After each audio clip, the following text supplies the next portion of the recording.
Letting the bike do its own thing, relaxed on the bars, is the right choice. You are dangerous to yourself to the degree you let this survival reaction number 2 grip you in its claws. Take control by doing nothing. Let the bike stabilize itself. I'm getting a lot of head shake over turn 6. I think it's my shock or forks. Guess it could be a bad tire. Does it happen every lap?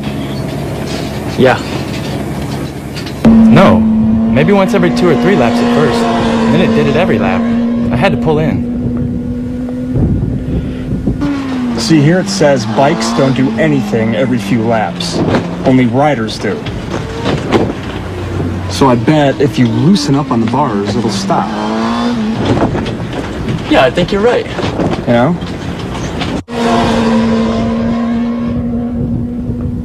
We can contribute to or detract from the bike's inherent stability by understanding its demands and eliminating any unwanted or unneeded inputs. Take braking. With the weight forward, stiff arms and up on the tank, the bike stoppies. With less bar pressure and the rider stabilised by the tank, the bike is more stable. Back in the seat with loose arms gives controlled braking. Even with severe lock-up, control is much improved. An all too common error is twisting to the inside of the bike. He's trying to gain stability, but creates tension. Even if you don't hang off the bike, stabilising your body is still important. Gripping the tank with one or both of your knees as you go into and through the turn is simple and efficient. The more firmly you anchor yourself, the easier it is to relax your torso and arms. For mid-corner, suspension is set up for a given amount of weight fore and aft. The bike cannot compensate for you moving around on it. As we've covered already, get into your fore and aft position on the seat early and stay there.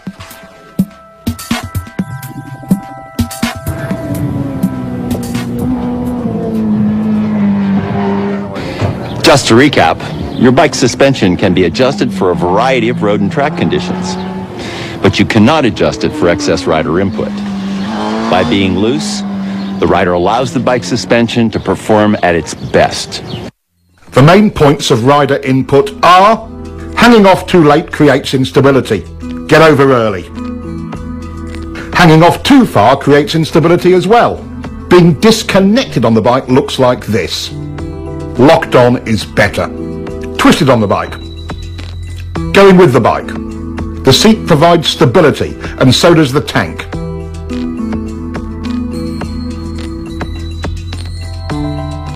Use your pegs.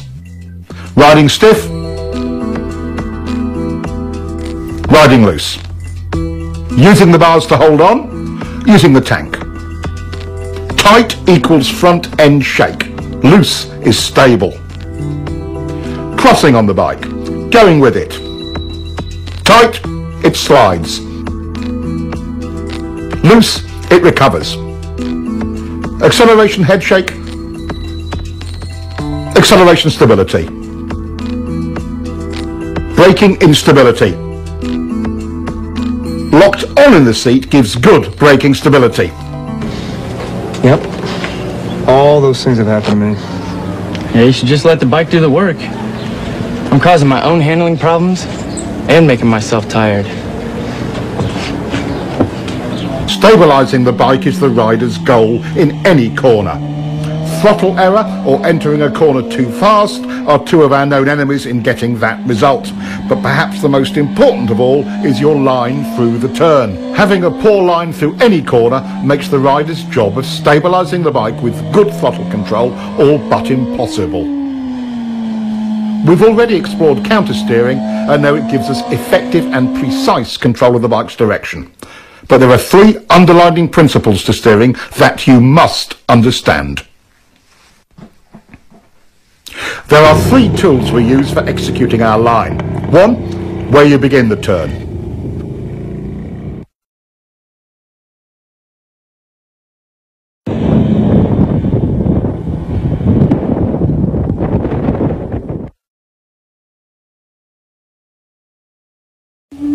2, how quickly you flick the bike over.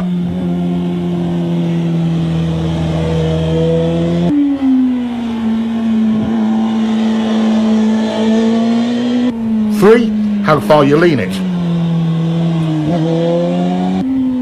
Let's investigate the first one, where you start the turn and see how it can affect your cornering.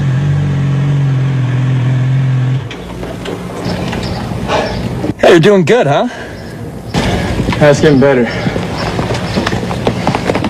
Looks like it. I'm getting a feel for throttle control, but it's inconsistent. One lap I'm good, the next I'm stalled on the gas in the same turn. I know what you mean. My line changes from lap to lap, so I don't always have the confidence to keep rolling it on.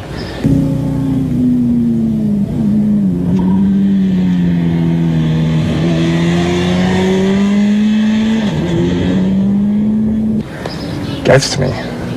Yeah, that happens to me too. It totally blows my confidence and I'm right back to rolling it off. I hate when that SR happens. Yeah, well, it says here that there are 11 things that are influenced by where you turn into a corner. 11 things. Guess what? Both of our problems are on that list. Really? Yeah. But what is the solution? What can you do to bypass these problems? The answer is too simple. Find and use a good turn-in point. Finding a turn-in marker and using it will give you consistency. It helps you avoid problems like inconsistent lines and throttle errors.